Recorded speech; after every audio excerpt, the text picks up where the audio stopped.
거꾸로 수업 26번째 시간입니다. 오늘은 자원에 대해서 공부할게요.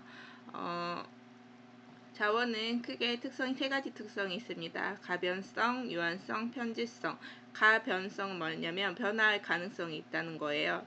예를 들어 석유 같은 경우에는 과거에 그냥 검은 기름으로만 인식됐었는데 지금은 어떻게 됐죠? 석유가 자동차의 연료로 쓰이고 그러면서 엄청 값이 비싸졌죠. 그런 식으로 자원의 가치는 달라질 수 있어요. 그다음 유한성은 자원은 매장량이 한계가 있다는 거예요. 지금처럼 석유를 쓰면 몇십 년 후에는 석유를 더 이상 쓸 수가 없죠. 편제성은 자원이 일부 지역에만 편중되어 분포한다는 뜻이에요. 우리나라에 석유가 있을까요, 없을까요?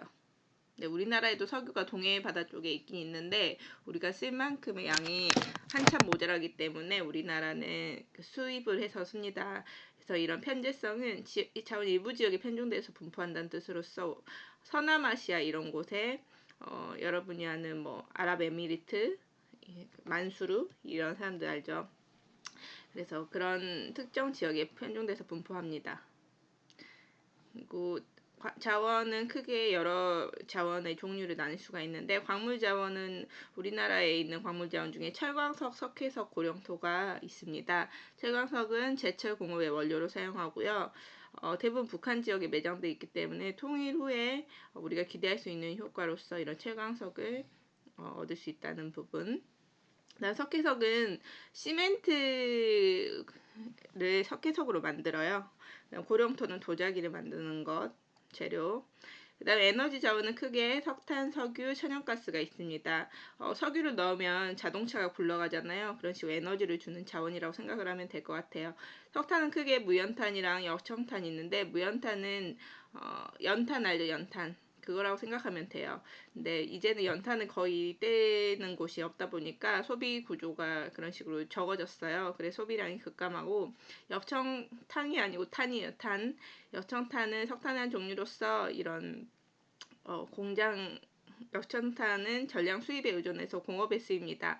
그다음 석유는 대부분을 수입에 의존하고요. 천연가스는 1990년대 이후에 소비가 급증했어요. 그 이유는 천연가스는 기체다 보니까는 수입 수출이 힘들었었는데 천연가스를 냉동 액화 기술, 즉 냉동시키면 기체는 어떻게 될까요? 액체가 돼요. 그래서 냉동시켜서 액체로 만드는 기술, 냉동 액화 기술이 발달되면서 이제 수출하기가 편해졌죠. 액체 상태로 수출이 가능하니까. 그다음에 우리나라는 대부분 수입에 의존합니다. 그래서 우리나라에서 제일 많이 쓰는 1차 에너지는 뭐냐면 지금 2014년 기준 지금도 크게 변화가 없는데요. 석유가 1위, 그 다음에 석탄을 2위로 많이 쓰고 그 다음에 천연가스 3위, 원자력 4위, 신재생 에너지 뭐 이렇게 보면 되겠습니다. 그 다음에 그러면 우리나라는 주요 에너지 자원 어디서 수입을 해오냐? 석탄 같은 경우에는 호주에서 가장 많이 해오고요. 그 다음에 석유는 사우디아라비아, 그 다음에 천연가스는 카타르 이런 나라입니다. 그러면 발전소가 크게 세 가지 종류로 나눌 수가 있는데요. 수력, 화력, 원자력 발전소입니다. 그래서 먼저 수력 발전소는 이런 강원도 쪽에 많아요. 이 높은 산 쪽에 이런 수력 발전소가 있는데 그 이유는 물도 많아야 되지만 이 낙차, 물이 떨어지는 그 낙차의 힘을 이용해 가지고 수력 발전은 이루어지기 때문에 산이 좀 많은 이런 곳에서 많이 있고요. 그다음에 물도 양도 충분해야 됩니다. 그 다음에 화력발전소의 특징은 뭐냐면 이렇게 서울 아니면은 부산 이런 큰 도시 주변에 있어요. 화력발전 특징은 소비지 근처에 있다는 게 특징이고요. 원자력 발전소는 보면은 다 여기에 책에 나와 있는 자료인데 다 바다 쪽에 있죠. 왜 바다 쪽에 있냐면 원자력 발전소는 원자력 발전하면서 열이 이렇게 방출되면 그거를 좀 식혀야 돼요. 그것을 식히는 걸 냉각수라고 하는데 식힐 물이 필요한데 그래서 그 주변에 있는 이런 바다가 필요합니다. 그래서 바다 주변에 위치해 있다 그러면은 원자력 발전이구나 라고 이해를 하면 될 것 같아요. 제주도에는 화력 발전소가 있네요. 화력발전소는 자연적 입지 제약이 적습니다. 그래서 주로 전력 소비지 도시 근처에 있고요. 장점은 건설 비용이 적게 들고 건설 기간이 짧습니다. 하지만 연소시 오염물질 배출이 많아요.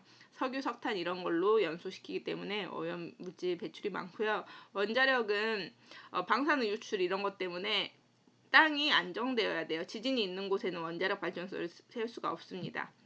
다음 다량의 냉각수 확보가 용이한 해안가에 위치한다는 거. 그다음에 발전소 가동률이 높고 발전 단가가 다른 것에 비해 비교적 저렴하다는 거랑 위험성은 방사능 유출 위험이 크다는 점. 그다음에 수력은 낙차가 크고 유령이 많은 곳에 입지하고요. 장점은 공해가 적습니다. 하지만 댐 건설하는데 비용이 많이 들고 이런 산이나 이런 쪽에 있다 보니까 그 전기를 쓸 수 있는 곳까지 가는데 길이가 길겠죠. 그래서 송전 설비의 비용이 많이 듭니다. 여기 그 외 마지막으로 주요 신재생 에너지 같은 경우 풍력, 조력, 태양광 등등이 있습니다. 여기까지 할게요.